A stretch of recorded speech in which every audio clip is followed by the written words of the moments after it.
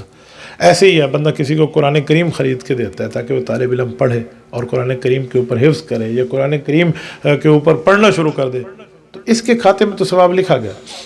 وہ چاہے اس وقت سوتا بھی رہے نا کچھ ٹائم پڑھ کے، اس کا پھر بھی ثواب لکھا جا رہا ہے کہ اس نے تو اسے دے دیا۔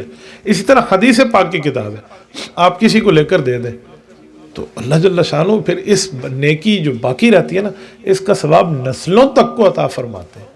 ایسی ایسی نسلوں کو ثواب عطا فرماتے ہیں کہ بعد کی نسلیں اس سے فائدہ لے رہی ہوتی ہیں۔ وجہ وہی ہوتا ہے جو اس کو پہلے کہیں اس نے کوئی فائدہ لے کر دیا تھا۔ میں نے اپنے علاقے کی آپ کو بات کرنے کا جی کر رہا ہے کہ ایک جگہ، اب میں نام لیے بغیر بتاتا ہوں، ایک بزرگ تھے فوت ہو گئے، اللہ ان کی قبر پہ کروڑوں اربوں رحمت نازل فرمائے۔ 100% دنیا دار تھے، نہ داڑھی رکھی ہوئی تھی، پتہ نہیں نماز تھی یا نہیں تھی، یا پتہ نہیں مضبوطی نماز کے اوپر اتنی زیادہ تھی یا نہیں۔ ان کی عادت تھی وہ قرآن کریم لے کر مدرسوں میں دے دیتے اور حدیث پاک کی کتابیں لے کر۔ ہم چھوٹے تھے، بوڑھے آدمی تھے وہ اس وقت، انہوں نے حدیث پاک کی کتابیں لے کر کو 3-4 جگہ دے دی ہیں ان لوگوں کو جو پڑھنے والے تھے، واقعی سمجھنے والے کہ یار آپ کو کورس لے کر میں دوں گا، آپ عالم بن رہے۔ 3 بیٹے ہیں اس کے، تینوں عالم ہیں اس وقت، تینوں حافظ، میں ان کو براہ راست جانتا ہوں۔ حالانکہ والد تو شاید پتہ نہیں نماز بھی پوری پڑھتا ہو نہ پڑھتا، اللہ اس کی مغفرت فرمائے۔ دیکھیں نسل میں وہ چیز زندہ ہو گئی، نسل میں اللہ تعالیٰ نے وہ عطا فرما دیا۔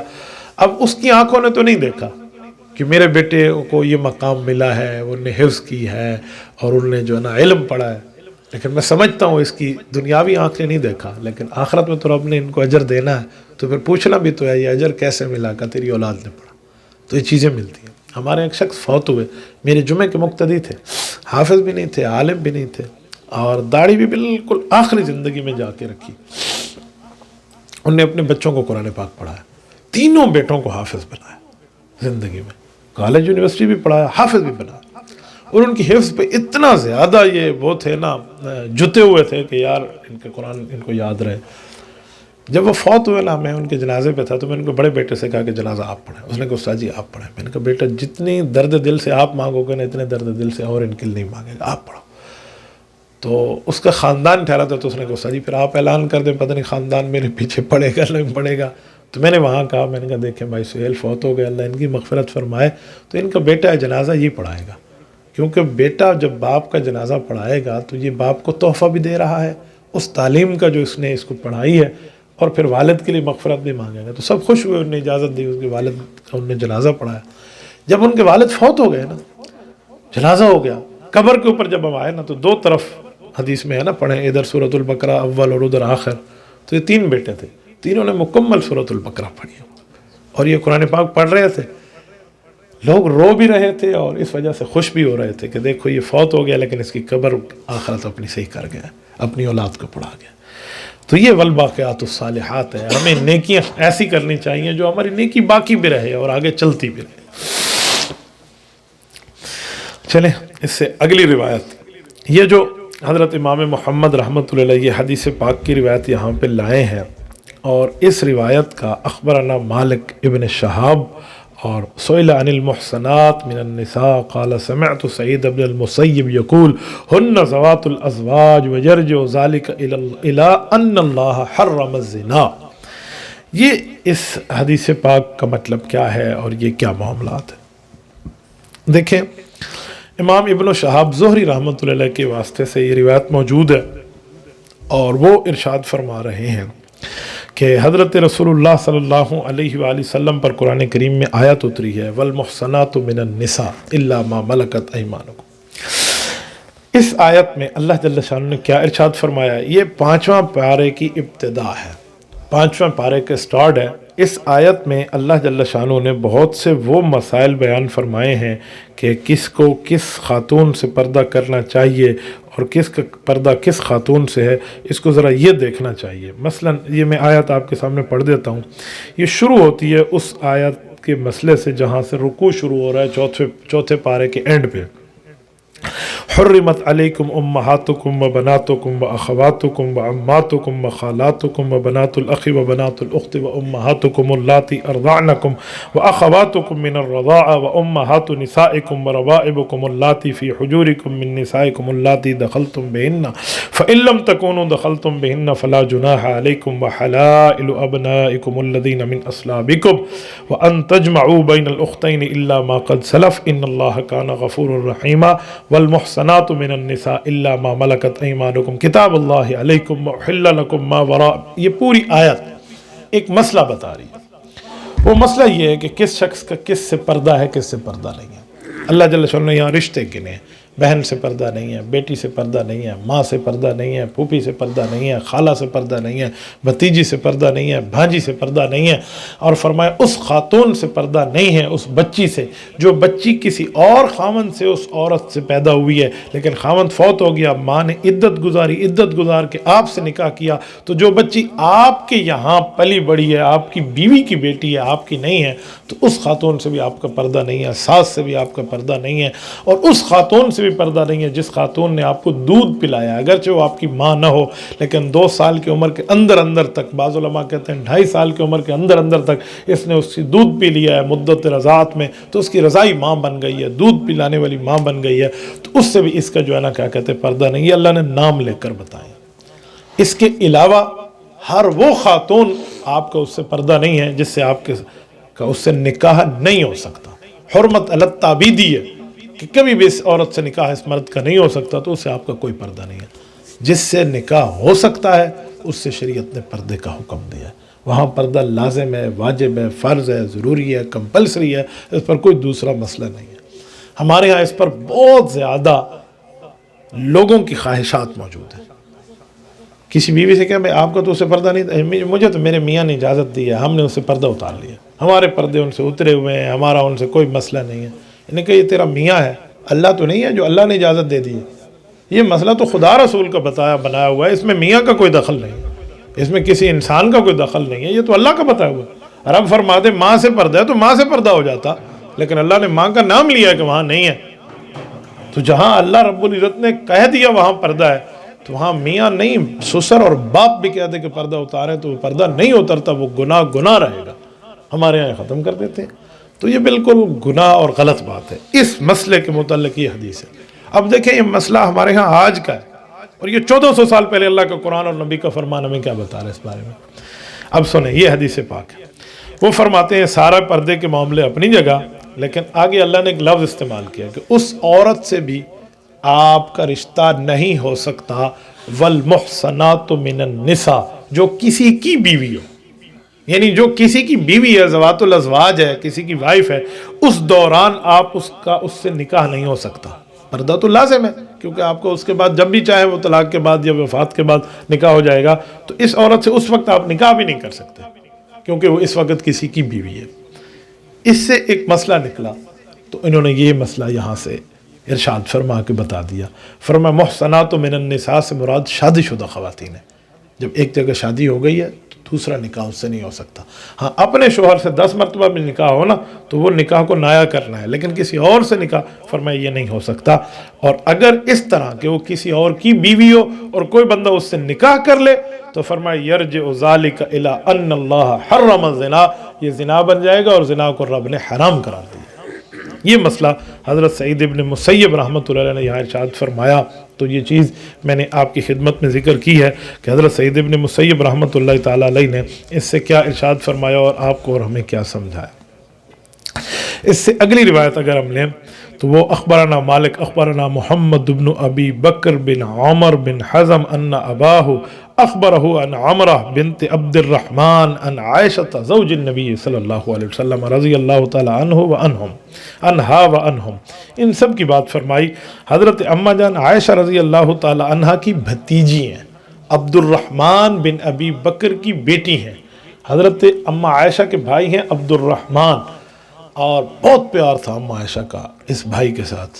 اس پیار کے بارے میں اگر میں روایات آپ کے سامنے ذکر کروں تو شاید یہ میں مسئلہ پورا نہ کر سکوں. اتنے اماں عائشہ رضی اللہ تعالی عنہ کا اپنے بھائی سے پیار کی باتیں آتی ہیں کہ انسان حیران ہو جاتے ہیں. میں ایک چھوٹی سی بات عرض کرتا ہوں. ان کے بھائی عبد الرحمن ہر وقت اپنی بہن کے ساتھ ہوتے اور بہن کا ان سے محبت کا تعلق، ظاہری بات ہے ہر بہن کا ایک بھائی سے پیار ہے. جب نبی علیہ السلام دنیا سے رخصت ہو رہے تھے نا تو اس وقت حضرت عبد الرحمن کا یہاں مسواک دیکھا تو اماں جان عائشہ کو حضور پاک علیہ السلام نے دیکھا تو اماں سمجھ گئے حضور کا اشارہ کہ حضور مسواک مانگنا چاہ رہے، تو مسواک نبی علیہ السلام کو دیا. آپ علیہ السلام چبا نہیں سکتے تھے کہ مسواک نرم ہو، تو اماں عائشہ کو دیا. اماں عائشہ نے چبا کے حضور پاک کو دیا تو انہوں نے مسواک کیا.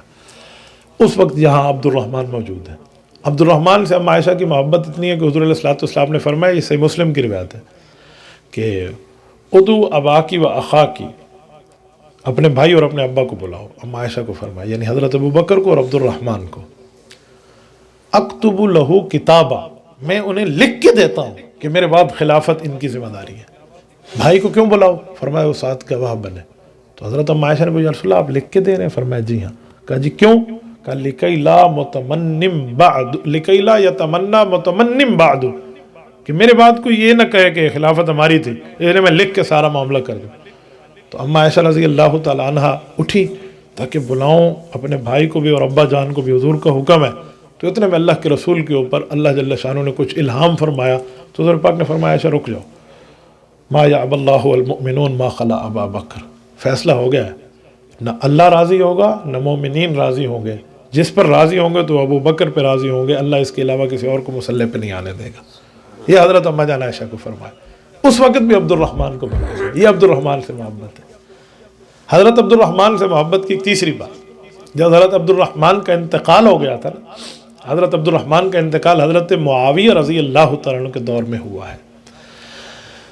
حضرت معاویہ رضی اللہ تعالیٰ عنہ کا دور شروع تھا کہ حضرت عبد الرحمن حضرت ابو بکر کے بیٹے ان کا انتقال ہو گیا.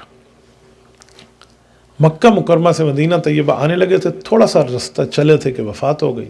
وفات کے بعد لوگ لے گئے، ان کی قبر مبارک مکہ مکرمہ میں بنائی. اماں جان عائشہ کو پتہ چلا تو بہت روئیں. پھر کہا جی مجھے اپنے بھائی کی قبر پہ لے جاؤ.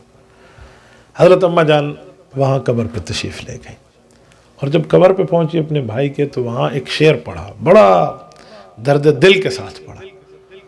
فرمایا وہ ایک بادشاہ تھا نا، اس کے بادشاہ کے 2 ساتھی تھے اور دونوں ساتھی بادشاہ کی خدمت کرتے تھے. کہا جی ہاں. اتنا عرصہ وہ دونوں اکٹھے رہے کہ لوگوں نے کہا یہ تو کبھی بھی جدا نہیں ہوں گے، یہ دونوں ایک دوسرے کا سایہ ہیں، ایک دوسرے کے ساتھ رہیں گے. لیکن جب وہ جدا ہو گئے تو ایسے نہیں لگتا تھا کہ ایک رات بھی کٹھی گزاری ہوگی. یہ شعر کا مطلب تھا. یہی شعر اماں عائشہ نے حضرت عبد الرحمن کی قبر پر پڑھا اور فرمان لگی وَكُنَّا كَنَدْمَانِ جُزَيْمَةَ حِكْمَةً مِّنَ الدَّهْرِ حَتَّى قِيلَ لَن يَتَصَدَّعَا فَلَمَّا تَفَرَّقْنَا كَأَنِّي وَمَالِكًا لِطُولِ اجْتِمَاعٍ لَمْ نَبِتْ لَيْلَةً مَّعًا، کہ ایسے لگتا ہے کہ جیسے آپ اور میں بھی اسی طرح اکٹھے رہے ہوں، ندیم اور مالک کی طرح۔ لوگ کہتے تھے کبھی جدا نہیں ہوں گے، عبد الرحمن جب آپ اور ہم جدا ہو گئے، یعنی وفات ہو گئی آپ کی، تو ایسے لگتا ہے کہ ہم ایک لمحہ بھی اکٹھے نہیں رہے۔ یہ رو رہی تھی اماں جان عائشہ اپنے بھائی کی قبر پہ بات کر کے، حبشی کی جگہ پہ ان کی تدفین ہوئی۔ میری بات کا مطلب یہ ہے، عبد الرحمن ان کی اولاد سے اماں کو کتنا پیار ہوگا۔ ان کی اولاد کو پھر عالم بنایا، حافظ بنایا، ان کی بچوں اور بچیوں کو اماں جان عائشہ نے پڑھایا۔ رسول اللہ کے گھر سے براہ راست پڑھا تھا، تو جو نبی پاک صلی اللہ علیہ وسلم سے پڑھا وہی آگے پڑھایا۔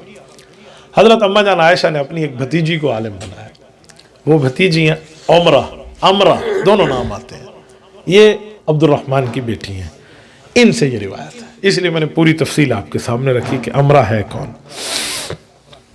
حضرت اماں جان عائشہ کی بھانجی ہیں امرہ رضی اللہ عنہا، بھتیجی ہیں، یہ فرماتی ہیں مجھے میری پھپھو حضرت عائشہ رضی اللہ تعالی عنہا نے بتایا کہ اس وقت کچھ حالات ایسے تھے، اس حالات پہ اماں جان عائشہ رضی اللہ عنہ تبصرہ کر رہی۔ اب ذرا توجہ سے سنیں، یہ انتہائی اہم ترین مسئلہ ہے مشاجرات صحابہ کا۔ کچھ لوگ یہاں اس مسئلے سے روگردانی کرتے ہیں، کچھ حضرت علی پر، کچھ حضرت اماں جان عائشہ پر، کچھ حضرت معاویہ پر لوگ سوالات کرتے ہیں، تو میں ذرا وہ مسئلہ آپ کو سمجھانے لگا۔ مسئلہ یہ تھا کہ اس زمانے میں صحابہ کرام میں آپس میں کچھ اختلاف ہوئے، تو اس اختلاف کا تذکرہ حضرت اماں جان عائشہ نے کیا۔ اب اختلاف وہاں پر 3 قسم کے ہیں، بلکہ ساری 2 قسم کے ہیں۔ ایک وہ ہے صحابہ کا صحابہ سے اختلاف، اور دوسرا ہے خوارج کا صحابہ سے اختلاف۔ خارجی کچھ اور لوگ تھے، خوارج۔ ان دونوں اختلافات ایک وقت میں ساتھ ساتھ ہوئے ہیں تو بڑا فرق ہے۔ صحابہ کا صحابہ سے معاملہ ہو تو دونوں طرف سے، حضرت علی ایک طرف سے، اماں عائشہ رضی اللہ عنہ دوسری طرف سے، یا حضرت علی ایک طرف سے، حضرت معاویہ رضی اللہ عنہ دوسری طرف سے، ان دونوں کے اختلاف کی نوعیت بھائیوں والا اختلاف ہے۔ حضرت علی سے آگے آئے گا، پوچھا گیا کہ جی کافر ہیں جن سے آپ لڑ رہے ہیں؟ فرمایا نہیں۔ کہا جی مشرک ہیں؟ جی کہا جی نہیں۔ کہا منافق ہیں؟ کہا جی نہیں۔ تو کہا کیا ہے؟ کہا ہمارے بھائی ہیں، اختلاف ہو گیا ہے حضرت عثمان اور ان کے قتل کے خون کے بارے میں، کہ ہم نے کیا ہے؟ فرمایا رب جانتے ہیں ہم نے نہیں کیا، ہمارا ہاتھ اس سے بری ہے۔ یہ غلط فہمی کی بنیاد پر حضرت اخواننا قد بغوا علینا، یہ حضرت علی المرتضیٰ کا لفظ۔ ادھر والے بھی یہی کہتے تھے بھائیوں کا اختلاف۔ یہ اختلاف کا مسئلہ ہو رہا ہے۔ ایک اختلاف خوارج سے ہوا تھا، خارجیوں کا معاملہ ہو رہا تھا۔ خارجی اس امت کا وہ بدبخت طبقہ ہے جس نے حضرت علی المرتضیٰ کو گالیاں دی، اور وہ حضرت علی کا نام لیتے تو اتنا سخت لفظ بولتے، میں سمجھانا مقصود نہ ہو تو کبھی یہ لفظ میں زبان پہ نہ لاؤں۔ وہ کہتے سود اللہ وجہ، نعوذ باللہ، حضرت علی کے چہرے کو اللہ پاک ختم کر دے، یہ برا کر دے، اس طرح نہ۔ تو مسلمان کہتے تھے حضرت علی کا نام لے کے کرم اللہ وجہ، کہ اللہ ان کے چہرے کو مزید خوش قسمت رکھے، خوش و خرم رکھے۔ اس لیے دیکھیں نا، کرم اللہ وجہ کا لفظ صرف حضرت علی کے ساتھ لگتا ہے۔ حضرت ابو بکر، حضرت عمر، حضرت عثمان، آپ نے کبھی نہیں سنا ہوگا کہ عثمان کرم اللہ وجہ، تو صرف حضرت علی کے ساتھ رضی اللہ عنہ میں لگتا ہے کرم اللہ وجہ۔ کیوں؟ کہ اس وقت خارجی حضرت علی کو گالیاں دے رہے تھے، سبت اللہ وجہ کہہ دیتے ہیں بے ایمان، تو مسلمان ان کے منہ پر چانٹا مارنے کے لیے کرم اللہ وجہ فرماتے ہیں۔ وہ آج تک حضرت علی المرتضیٰ رضی اللہ عنہ کے نام کا ایک ٹائٹل ہے اور حصہ ہے۔ تو ایک لڑائی خارجیوں سے ہوئی تھی۔ خارجی کون تھے؟ یہ وہ ظالم تھے جنہوں نے کل بغاوت کی تھی حضرت عثمان کے خلاف، ان کو شہید کیا۔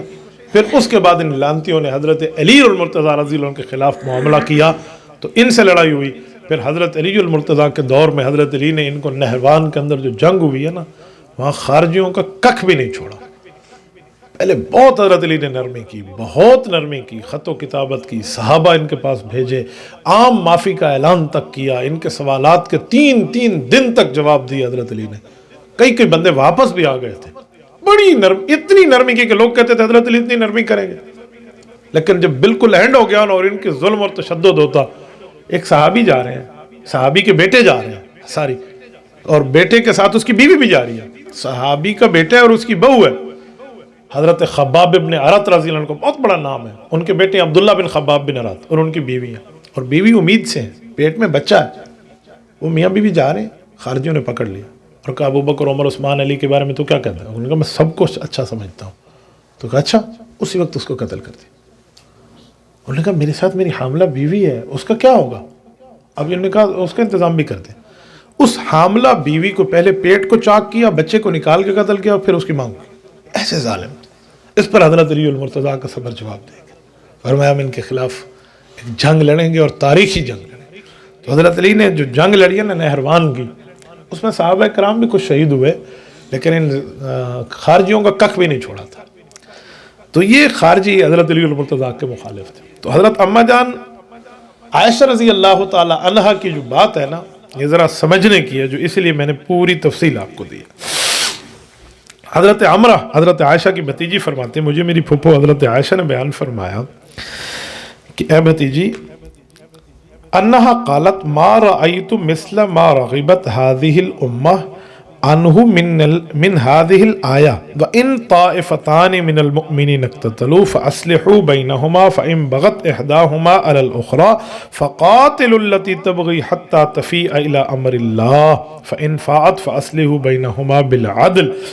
فرمایا کہ اللہ جل شانہ فرماتے ہیں کہ دو مسلمانوں کے گروہ آپس میں لڑیں تو تم ان کے درمیان میں صلح کرا دو. اگر اس کے بعد بھی ایک گروہ دوسرے پر بغاوت کر کے آ جاتا ہے تو جس نے بغاوت کی ہے پھر اس کے لیے آپ لڑو، اس وقت تک لڑو جہاں تک کہ یہ اللہ کے حکم کی طرف آ جائے، اور یہی انصاف ہے. فرمائے لوگ اس آیت کو اس وقت نہیں دیکھ رہے. مراد حضرت اماں جان عائشہ رضی اللہ عنہ کی ہے کہ ہمارے اور حضرت علی المرتضیٰ، حضرت معاویہ اور حضرت علی المرتضیٰ کا معاملہ ہو رہا ہے. ہماری تو صلح ہو گئی ہے، ہماری تو معاملے ٹھیک ہو گئے ہیں، لیکن جن ظالموں نے صلح کے بعد صلح کو توڑا، خارجی، ان کو تو رگڑنا چاہیے. یہاں یہ مراد ہے. یہاں یہ مراد نہیں ہے کہ حضرت اماں عائشہ رضی اللہ تعالیٰ عنہ نعوذ باللہ خود کو باغی سمجھ رہی ہیں، یا حضرت معاویہ کو باغی سمجھ رہی ہیں، یا حضرت علی کو باغی سمجھ رہی ہیں. یہاں یہ مراد نہیں ہے کہ ان کا جو مسئلہ ہے، یہ مسئلہ وہ ہے جو غیر کے ساتھ ہے، اور یہ حضرت اماں جان عائشہ رضی اللہ عنہ نے فرمایا. یہاں پر میں ایک بات کہنا بڑی ضروری سمجھتا ہوں، اسی عنوان پر میں نے ایک پوری یادداشت مرتب کی ہے، اور یہ حضرت حسین رضی اللہ تعالیٰ عنہ کے حوالے سے کتاب ہے تعارف. میں تقریباً میں اس کا کرا دوں کہ 6 جلدوں پہ مشتمل ہوگی. یہ اس کی دوسری جلد ہے جو الحمدللہ 2 جلدیں مرتب ہو گئی ہیں. نام اس کا ہے لوگو میں حسین ہوں. حضرت حسین رضی اللہ عنہ گویا اپنا خود تعارف کرا رہے ہیں. یہ سیرت شہزادہ رسول حضرت امام حسین رضی اللہ عنہ پر ایک انسائیکلوپیڈیا ہے. تو اس میں 2 حصے اگر آپ کی خدمت میں رکھوں تو آج کے عنوان کے مطابق ہوں گے کہ جو لوگ سمجھتے ہیں کہ یہ لڑائی ان کی آپس کی ہے، فلاں ہے، اس طرح ہوا ہے، تو ان کے احترام کے رشتے بھی تھے. اگر اختلاف ہو گیا تھا حضرت اماں جان عائشہ کا حضرت علی سے تو محبت کا تعلق بھی تھا. جنگ ہو گئی تھی، وہ جنگ اس طرح نہیں ہوئی تھی جو اس روایت کا لفظ ہے نا فَأَصْلِحُوا بَيْنَهُمْ، اس پہ یوں نہیں ہے کہ یہ جنگ کی وجہ سے جنگ ہوئی. اس کی میں وجہ بتاتا ہوں. حضرت عثمان شہید ہو گئے، حضرت اماں جان عائشہ سمیت مختلف صحابہ کرام مکہ میں ہیں. وہ سمجھ رہے ہیں کہ حضرت علی تو مدینہ میں ہے اور مدینہ میں حضرت عثمان شہید ہو گئے تو انہوں نے حفاظت نہیں کی. تو لوگوں نے آ کے کہا کہ ان کے پاس قوت ہی نہیں ہے، وہ کیسی حفاظت کرتے. تو حضرت اماں جان عائشہ نے سفر کیا بصرہ کا تاکہ ہم وہاں سے قوت اکٹھی کریں اور حضرت علی کا ساتھ دے کر ظالموں کو کیفر کردار تک پہنچائیں. اماں وہاں گئی، حضرت علی المرتضیٰ کو بتایا گیا کہ اماں عائشہ تو آپ سے لڑنے کے لیے صحابہ کا مجمع اکٹھے کیے ہوئے ہیں. حضرت علی بھی بصرہ پہنچے ہیں. بصرہ میں ان دونوں گروپوں کا آپس میں آمنا سامنا ہوا ہے. تو اس جگہ آپس میں ایک دوسرے سے مراسلت ہوئی، گفتگو ہوئی. ادھر سے بھی ایک صحابی گئے، ادھر سے بھی ایک صحابی گئے. حضرت علی المرتضیٰ رضی اللہ عنہ کی طرف سے حضرت قعنقاع بن عمر رضی اللہ عنہ گئے، اور حضرت اماں عائشہ کی طرف سے حضرت زبیر اور حضرت طلحہ آئے. اور ان دونوں نے آپس میں کہا کیوں لڑنے آئے ہو ہمارے ساتھ؟ اور وہ کہتے ہیں کیوں لڑنے آئے ہو ہمارے ساتھ؟ دونوں میں تو مسئلہ یہ تھا نہیں. تو انہوں نے کہا ہم تو لڑنے نہیں آئے. کہا پھر ادھر آئے کیوں ہو؟ کہ تمہارے پاس تو کوئی قوت ہی نہیں ہے جو تم وہاں خلیفہ وقت کو بچا سکے. تو ہم تو آئے ہیں کہ قاتلین کو رگڑا دیں. کہا جی ہمیں تو بتایا گیا، ہم آپ پہ حملہ آور ہونے ہیں. تو انہوں نے جا کے حضرت علی کو بتایا اور انہوں نے جا کے اماں عائشہ کو بتایا کہ وہ لڑنے نہیں آئے، وہ لڑنے نہیں آئے. امام ابن کثیر نے سیرت اس میں البدایہ میں لکھا ہے کہ وہ رات عید کی خوشی کی رات تھی ان کے لیے. دونوں لشکر خوش ہو گئے. اچھا ہم تو ایک دوسرے کے لیے یہاں تو رسول اللہ کے شاگرد تلواریں اٹھا کے آ جاتے. تو کہتے یہ تو بہت عجیب ان ظالموں نے کیا ہے. کہا جی بہت اچھا ہو گیا. تو انہوں نے کہا لڑائی نہیں ہے، خوشی کی رات نیند سوئے. اور پھر یہ طے ہوا کہ حضرت علی کی اب براہ راست بات ہوگی. تو حضرت علی کی براہ راست بات ہوئی. ادھر سے معاملہ یہ چلا کہ اچھا نہیں ہے معاملہ ٹھیک ہے، ہم آپ کے ساتھ چلیں گے، آپ ظالموں کو حکومت پہ پاؤں مضبوط کریں، پھر قاتلین کا آپ جو ہے نا کیا کہتے ہیں کیفر کردار تک پہنچائیں. کہا جی بہت اچھا. کہا ایک یادداشت تیار ہو جائے، یادداشت تیار ہو گئی، صبح لشکر کوچ کریں گے۔ یہ صبح لشکر کوچ کریں، رات کو سوئے ہیں دونوں لشکر۔ یہ جو ظالم تھے نا، جو گھسے ہوئے تھے حضرت علی کے لشکر میں بھی اور قاتلین عثمان اندر چھپے ہوئے تھے، انہوں نے آپس میں مشورہ کیا ایک ہی رات میں کہ جی ہمارا کام تو خراب ہو گیا، ہم تو لڑانے آئے تھے، یہ تو لڑائی نہیں ہو سکتی، اب ایک حل ہوگا، یا ان کو لڑاؤ یا اپنے آپ کو بچاؤ۔ تو انہوں نے کہا ہم کیسے بچیں گے، یہ صبح لشکر جائے گا تو ہم تو پکڑے گئے، ہمارا تو پورا جو 2 مہینہ لگے تھے، یہ ہم 2 مہینے ہم نے پوری ترتیب لگائی کہ ان کو لڑائیں، ادھر سے لائے ادھر سے لائے ادھر سے لائے، آپس کی خبروں کو بدل بدل کے سنایا، تو ہم تو گئے۔ تو انہوں نے کہا کیا کریں، یہ 8 10 15 20 بے ایمان اکٹھے ہوئے اور اپنے ساتھیوں کو ساتھ لیا۔ اس وقت جب رات کی تنہائی ہے اور دونوں لشکر آرام فرما ہے، انہوں نے درمیان میں ایک لائن بنائی، حضرت علی کے لشکر پہ بھی تیر مارے، اما عائشہ کے لشکر پہ بھی تیر مارے، اور وہ لشکر سمجھنے لگے اس نے صلح توڑ دی اور اس نے سمجھا اس نے صلح توڑ دی۔ یہ جنگ ہوئی ہے، اس جنگ میں حضرت زبیر بھی شہید ہیں، اس جنگ میں حضرت طلحہ بھی شہید ہیں، اور بہت سی شہادتیں ادھر سے بھی ہیں۔ اس کو کہتے ہیں جنگ جمل۔ جب یہ جنگ رکی ہے تو پھر بزرگ آپس میں ملے ہیں، کہ جی کیوں صلح توڑی، کہ جی ہم نے تو نہیں توڑی، تیر تم نے مارا، کہ جی ہم نے نہیں توڑی، تیر تم نے مارا۔ پھر پتہ چلا دشمن کی چال تھی جو باعث قتال تھی۔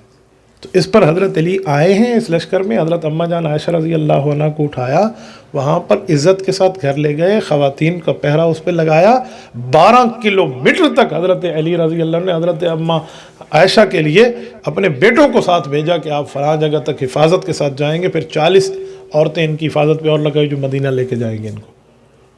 یعنی یوں امام حسن اور حسین اپنی نانی اماں کو چھوڑنے گئے ہیں، اور پھر جب جنازوں کی باری ہوئی تو حضرت علی نے اس لشکر کے بھی اور اس لشکر کے بھی لوگوں کے جنازے پڑھے جو مسلمان تھے، جو ٹھیک لوگ تھے۔ بلکہ آپ کو میں یہاں سے پڑھ کے سناؤں، آپ حیران ہو جاؤ کہ حضرت علی رضی اللہ تعالی عنہ نے تو یہاں تک کیا کہ جب وہاں آئے نا لوگوں کے اوپر اور آ کر دیکھا کہ یہ جو لوگ ہیں یہ وہ ہو گیا ہے، ان کا کیا کہتے ہیں دنیا سے رخصت ہو گئے ہیں، تو اب کیا کیا جائے؟ تو حضرت علی رضی اللہ تعالی نے تو حضرت طلحہ کے شہادت کے بعد جب تشریف لائے اور وہاں پہ پہنچ کے دیکھا کہ حضرت طلحہ شہید ہو گئے ہیں، اور حضرت طلحہ کون آدمی ہیں؟ رسول اللہ صلی اللہ علیہ وسلم کے صحابی ہیں، عشرہ مبشرہ میں شامل ہیں، اور حضرت علی المرتضیٰ کے دونوں بیٹوں کے سسر ہیں جو اس طرف سے ہیں، اور داماد اس طرف سے ہے، اور آگے لڑائی نہیں تھی، لڑائی ڈلوا دی گئی تھی۔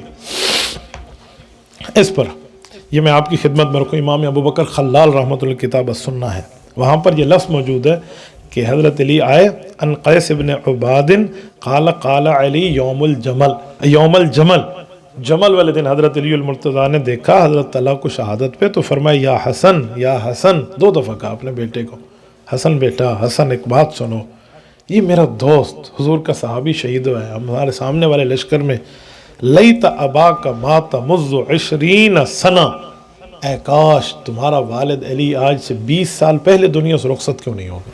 یہ حضرت علی کا لفظ ہے، کتنے درد دل سے بیان کیا۔ یہ حضرت امام ابو بکر خلال رحمۃ اللہ تعالیٰ علیہ نے بات بیان فرمائی، اور اس طرح وہ جملہ ارشاد فرما رہے تھے حضرت طلحہ رضی اللہ تعالیٰ عنہ پر۔ اور ایسے ہی حضرت اماں عائشہ رضی اللہ تعالیٰ عنہ کے لیے آتا ہے کہ حضرت اماں عائشہ رضی اللہ تعالیٰ عنہ کا واقعہ بیان کیا، یہ بھی سنیں، یہ امام ذہبی رحمۃ اللہ علیہ کی کتاب ہے سیر اعلام النبلاء، وہ ارشاد فرماتے ہیں حضرت علی المرتضیٰ کے لیے، ان عاصم بن کلیب ان ابیہ قال انتہینا الی علی رضی اللہ عنہ فذکر عائشۃ فقال خلیلۃ رسول اللہ صلی اللہ علیہ وسلم وہذا یقولہ امیر المؤمنین فی حق عائشہ ما وقع بینہما فرضی اللہ عنہما ولا ریب ان عائشۃ ندمت ندامۃ کلیۃ علی مسیرہا الی بصرہ وحضورہا یوم الجمل وما ظننت ان الامر یبلغ ما بلغ فان عمارت ابن عمیر ان سمع عائشہ اذا قرأت وقرن فی بیوتکن بکت حتی تبل خمارہا، کہ حضرت عائشہ اور حضرت علی المرتضیٰ ان دونوں کے حالات کیا؟ فرمایا اس جنگ کے بعد حضرت علی کے پاس گئے تو ہم عائشہ کی بات ہوئی تو انہوں نے کہا خالی عائشہ نہ کہو، خلیلۃ رسول اللہ کہو، یہ ہمارے نبی کی محبوبہ بھی ہے۔ اتنی عزت ہے، لوگ کہتے ہیں لڑائی ہے، اتنی عزت کی۔ تو کہا جب ہم حضرت عائشہ کے پاس آئے اور اس طرح کی بات ہوئی، دل برداشت ہو چکی تھی، وہ کہتی تھی بیٹا مجھے نہیں پتا تھا، معاملہ یہاں تک پہنچ گیا، اس طرح ہو گیا ہمارے ساتھ، تو رونے لگ گئی تھی، اتنا روئی کہ حتی تبل خمارہا، ان کا جو دوپٹہ تھا نا وہ آنسوؤں سے تر بتر ہو گیا۔ تو اس سے ہم اندازہ لگا لیں کہ ایسا کچھ بھی نہیں ہے جیسا سمجھا جاتا ہے کہ ان لوگوں کی لڑائی ایسے تھی، ان لوگوں کا معاملہ ایسا تھا، ایسا کچھ بھی نہیں۔ ان حضرات کا آپس میں پیار تھی، محبت تھی، اور ان کے آپس میں اس حد تک تعلق تھا کہ اس تعلق کو بندہ جتنا بیان کرے نا اتنا ہی کم ہے۔ ان کے آپس میں بہت زیادہ محبت ہے۔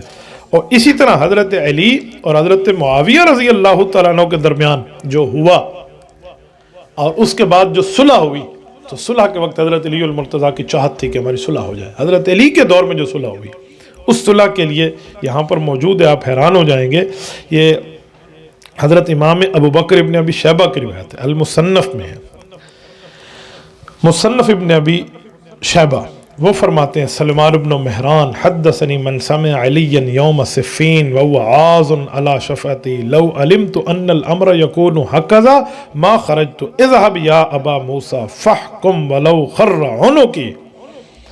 فرماتے ہیں کہ مجھے حضرت علی المرتضیٰ کا یہ فرمان پہنچا کہ آپ اضطرابی کیفیت میں تھے، اور آپ نے اپنے ہونٹ کو، زبان اور ہونٹ کو یہ اپنے دانتوں کے نیچے دے کر فرمایا اللہ اکبر، معاملہ صفین کا اتنی لڑائی تک پہنچ جائے گا، اتنی شہادتیں ہو جائیں گی۔ حضرت ابو موسیٰ عشری رضی اللہ عنہ سے فرمایا ابو موسیٰ آپ ضرور مذاکرات کے لیے تشریف لے جائیں اور فیصلہ کر لیں، اگرچہ اس فیصلے میں مجھے نقصان ہی اٹھانا پڑے، بس راضی نامہ کرا دیں، معاملہ ختم ہو جاؤ۔ ولو خر عنقی، لفظ کا جو ترجمہ ہے نا، یہ حضرت علی نے فرماتے تو میں کبھی اپنے زبان پہ نہ لاتا، لفظی ترجمہ چاہے تم میری گردن کو جھکا دو نا یار، معاملہ ٹھیک کرا دو۔ یعنی حضرت علی المرتضیٰ رضی اللہ تعالی عنہ لڑائی کے قائل نہیں ہے۔ تو اس کو کیسے کہا جاتا ہے کہ یہ لڑائی ہے یا اس طرح ہے؟ پھر حضرت علی رضی اللہ تعالی نے ایک موقع پہ ایک جملہ فرمایا، آپ حیران ہو جائیں گے، یہ شیخ رضی کی کتاب ہے نہج البلاغہ، اس میں حضرت علی المرتضیٰ کا ایک لفظ ہے، آپ حیران ہو جائیں کہ حضرت علی اس میں کیا ارشاد فرما رہے ہیں۔ حضرت علی فرما رہے ہیں والظاہر ان ربنا واحد ونبینا واحد ودعوتنا فی الاسلام واحدۃ ولا نستزیدهم فی الایمان باللہ والتصدیق برسولہ ولا یستزیدوننا والامر واحد الا ما اختلفنا فی دم عثمان ونحن منہ براء۔ فرمایا لوگو، ان کا یعنی حضرت معاویہ کا اور میرا، اللہ ایک ہے، رسول ایک ہے، اسلام ایک ہے، کفر کے خلاف ہماری دعوت ایک ہے، نہ میں انہیں ایمان میں کچھ ادھر ادھر کر رہا ہوں، نہ وہ مجھے ایمان میں کچھ ادھر ادھر کی بات کر رہے ہیں، ہمارا معاملہ صرف حضرت عثمان رضی اللہ عنہ کے خون کا ہے، اور میرا اللہ جانتا ہے ہم حضرت عثمان کے خون سے بری ہیں۔ یہ حضرت علی کا لفظ ہے۔ اس کو اس طرح لوگ پیش کرتے ہیں جیسا کہ نعوذ باللہ کوئی اس طرح کی لڑائی ہو اور اس طرح کا فساد ہو، اور وہ سمجھتے ہیں کہ اس طرح کے فساد کے بعد جو ہے نا یہ اس طرح کا معاملہ ہو جائے اور ان صحابہ کا آپس میں کوئی نفرت کا معاملہ تھا، ایسا کچھ بھی نہیں ہے۔ لڑائی کے بعد دیکھا جاتا ہے کہ صلح کی بنیاد کیا ہے اور کس بندے نے کس طرح کیا ہے۔ لڑائیاں تو ہو جایا کرتی ہیں، لیکن اس کا مطلب یہ نہیں ہے کہ آپ اس کو یوں کہہ دیں کہ وہ غلط ہے، یہ فلاں ہے۔ میں یہاں ایک جملہ آپ کو سناؤں۔ حضرت علی المرتضیٰ کی شہادت کے بعد حضرت معاویہ رونے لگے۔ جب حضرت معاویہ رضی اللہ عنہ روئے نا حضرت علی المرتضیٰ کی شہادت کے بعد، تو حضرت معاویہ کی بیوی نے انہیں کہا کہ آپ کی تو لڑائی ہوئی تھی ان سے اور آپ رو رہے ہیں۔ تو حضرت امام عبد الرحمن نے لکھا کہ حضرت معاویہ رضی اللہ تعالی نے انہیں کہا کہ ایسا نہیں ہے، وہ لڑائی کے اختلاف کی بنیاد کچھ اور تھی، بعد میں تو معاملہ ٹھیک ہو گیا۔ آپ نہیں سمجھتی کہ علی کون ہے؟ علی تو ابو سفیان کی نسل سے بہتر ہے، یعنی اپنے والد کا نام لے کر کہا۔ یہ حضرت علی المرتضیٰ رضی اللہ عنہ کے حوالے سے حضرت معاویہ اپنی گھر والی کو کہہ رہے ہیں، کیونکہ فقالت لہ امراتہ اتبکی وقد قاتلتہ، آپ تو ان سے لڑے ہیں، آپ اب رو رہے ہیں۔ فقال ویحک انک لا تدرین ما فقد الناس من الفضل والفقہ والعلم، اور خدا کی بندی تجھے کیا پتہ ہے امت کو آج علم کا، فضل کا، فقہ کا کتنا نقصان ہو گیا ہے علی کے جانے سے، اور آپ اس طرح کی بات کر رہی ہیں۔ پھر ایک میں آپ کو سناؤں، یہ الاستیاب میں امام عبد البر مالکی رحمۃ اللہ علیہ نے، ابن عبد البر مالکی المتوفى 463، وہ لکھتے ہیں حضرت علی رضی اللہ عنہ کے ایک شاگرد تھے، غلام تھے، زرار صدائی، یہ حضرت علی کی شہادت کے بعد حضرت معاویہ کے پاس کسی کام سے گئے، تو حضرت معاویہ نے بٹھایا کہ آپ کا تو بہت تعلق تھا، حضرت علی سے بڑا پیار تھا، ذرا مجھے سناؤ حضرت علی المرتضیٰ کی شخصیت کو آپ نے کیسا پایا؟ تو بہت حیران ہو گئے کہ ان کی تو لڑائیاں ہوئی تھی آپس میں، اور یہ ان کی تعریف میرے منہ سے سننا چاہتے ہیں۔ تو زرار صدائی تھوڑے سے چپ ہوئے، پھر حضرت معاویہ نے فرمایا نہیں آپ کو چاہیے آپ مجھے سنائیں۔ تو انہوں نے سنایا، کہا کیا؟ کہ میں آپ کو سناتا ہوں کہ وہ کیا تھے. کہا فکان واللہ بعید المدى شدید القوا یقول فصلا یحکم عدلا یتفجر العلم من جوانبہ وتنطق الحکمت من نواحی.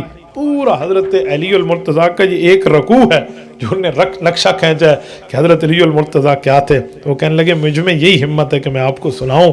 میرے استاذ محترم حضرت علی کا تعارف یہ ہے، خدا کی قسم امیدوں سے دور تھے، قوت میں غالب تھے، پختہ بات کرتے تھے، انصاف کے ساتھ فیصلہ کرتے تھے.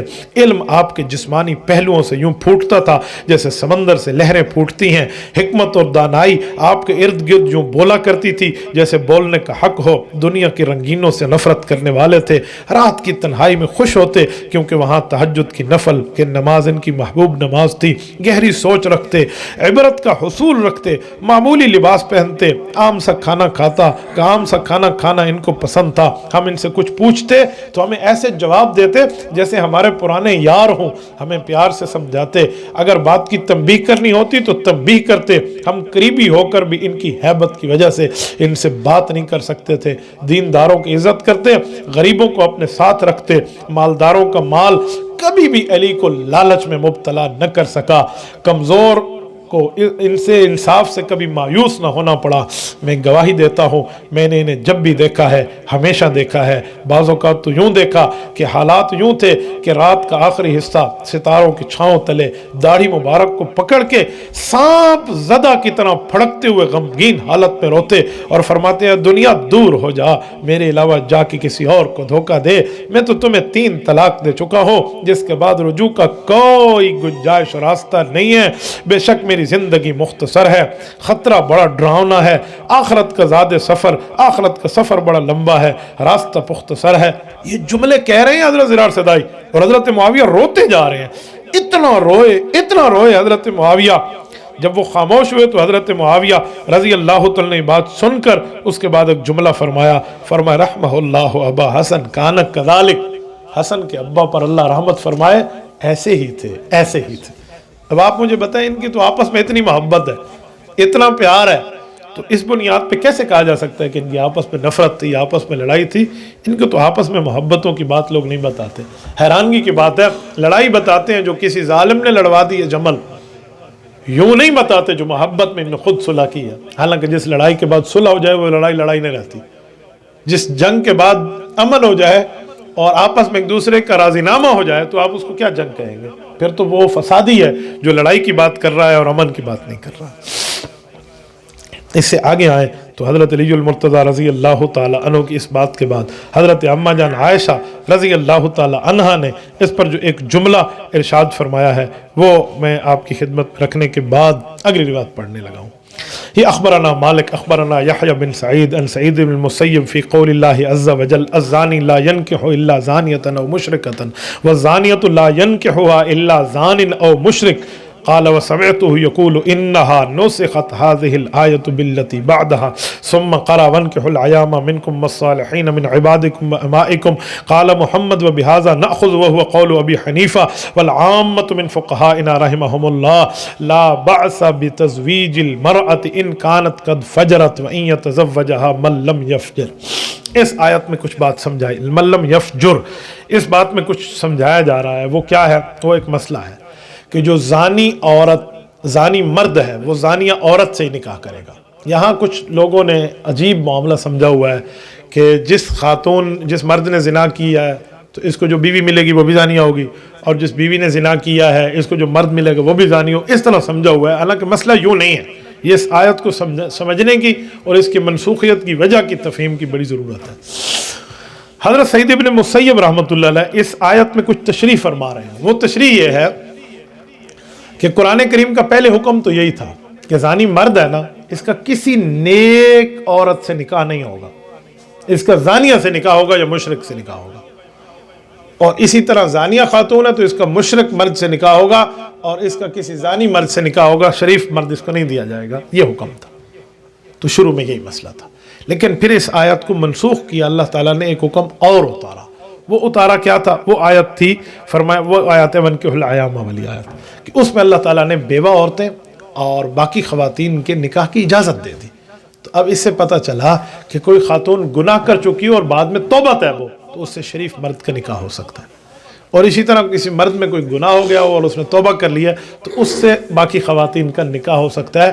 یوں نہیں ہے کہ اس نے اسی سے نکاح کیا تو اب اس کی بیوی بھی ایسے ہوگی اور اس مرد نے ایسے کیا تو اس کی عورت بھی ایسے ہوگی, تو یوں نہیں ہے. یہ انہوں نے مسئلہ سمجھا دیا کہ اس آیت کے حکم کو منسوخ کر کے اللہ تعالیٰ نے دوسری آیت نازل فرما دی, تو اس سے پتہ چلا اب کوئی سا بھی مرد کسی بھی عورت سے نکاح کر سکتا ہے, چاہے اس نے ماضی میں کتنے ہی خاتون نے یا مرد نے گناہ کیے ہوں. اللہ تعالیٰ نے اس کے لیے توبہ کا دروازہ کھولا ہے, تو ایسا کچھ بھی نہیں ہے جیسے سمجھا جا رہا ہے.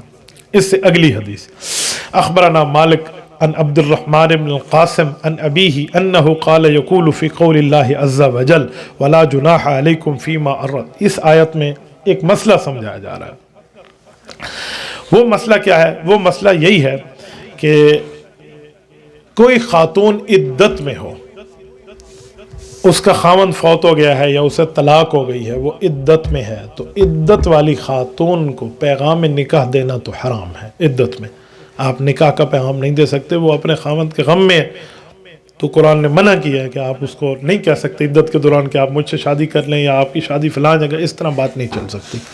ہاں اشارہ اور کنایہ سے بات کرنا جائز ہے. عدت ختم ہو رہی ہے تو اشارے اور کنایہ سے, تو قرآن کہتے ہیں او اکننتم فی انفسکم, آپ دلی طور پہ اس خاتون کو اشارہ دے سکتے ہیں, تو وہ اشارہ دینا آپ کے لیے حرج نہیں ہے. اچھا, اب اشارہ دینا کسے کہتے ہیں؟ تو حضرت عبد الرحمن بن قاسم عن ابیہ, یہ قاسم بن محمد بن ابی بکر, یہ حضرت اما عائشہ کے بھتیجے ہیں, یہ ارشاد فرما رہے ہیں. حضرت اما عائشہ کے ایک بھائی تو عبد الرحمن جن کا میں ذکر کر چکا, ان کی بیٹی تھی عمرہ, وہ ان سے پڑھی. اسی طرح حضرت اما عائشہ کی ایک اور بھتیجے ہیں جو دوسرے بھائی سے ہے, ان کا نام ہے محمد بن ابی بکر. یہ اما عائشہ کے چھوٹے چھوٹے بھائی ہیں, تو یہ نبی علیہ الصلوۃ والسلام کے سالے ہیں اور حضرت اما عائشہ کے بھائی ہیں. ان کے ایک بیٹے ہیں قاسم بن محمد. یہ قاسم حضرت اما عائشہ کا ایسے ہی بھتیجا ہے جیسے عمرہ بھتیجی ہے, تو ان کی پھوپھو ہیں حضرت اما عائشہ. یہ قاسم بتا رہے ہیں قرآن کریم کی آیت کی تشریح. قاسم اتنا بڑا فقیہ ہے مدینہ کا, اتنا بڑا فقیہ ہے کہ جتنا بڑا فقیہ کہوں اتنا کم ہے. یقین مانیے, آپ حیران ہو جائیں. حضرت قاسم کا نام فقہاء سبع مدینہ کے جو ہے نا 7 فقہاء, ان میں ایک خاص نمبر پہ ان کا نام آتا ہے. بہت بڑے فقیہ تھے, بہت بڑے اللہ والے تھے.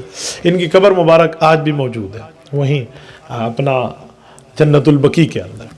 ان سے میرا لگاؤ کئی حساب سے ہے. الحمدللہ ہمیں یہ سعادت حاصل ہے کہ میں نسل ابو بکر سے ہوں, تو ہمارا سلسلہ بھی حضرت قاسم کے واسطے سے جاتا ہے حضرت ابو بکر صدیق تک. ہمارے آباء و اجداد میں ہے, اللہ ان کی قبر پہ کروڑوں اربوں رحمتیں نازل فرمائے.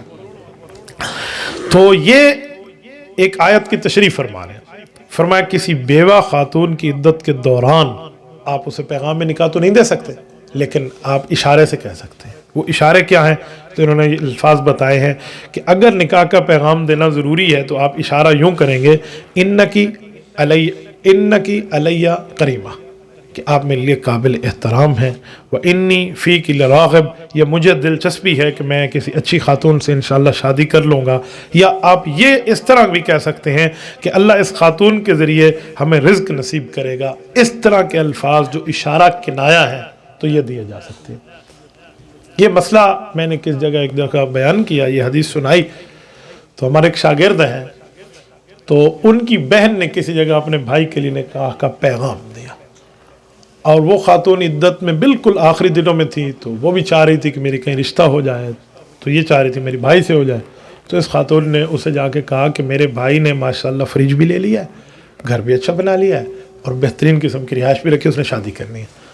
تو ان کے بھائی نے آ کے مجھ سے پوچھا کہ میری بہن نے تو عدت میں یہ کہہ دیا, اب یہ گناہ ہے جائز ہے؟ تو یہ حدیث نہ ہوتی تو ہم اسے کہتے بھی تو گناہ گار ہے, لیکن یہاں روایت موجود ہے کہ اشارے اور کنایے سے بات کرنا یہ جائز ہے. تو انہوں نے پیغام میں نکاح دینے میں اشارے کنایے کے الفاظ بتا دیے. اس سے اگلی روایت, اخبرنا مالک حدثنا نافع عن ابن عمر.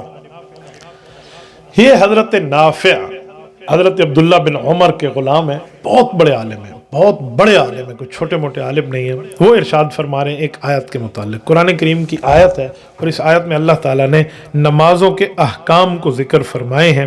اور نمازوں کے احکام کے لیے جو آیت ہے, یہ آیت جو ہے یہ اس کی آیت ہے, کیا نام ہے, قرآن کریم کی سورت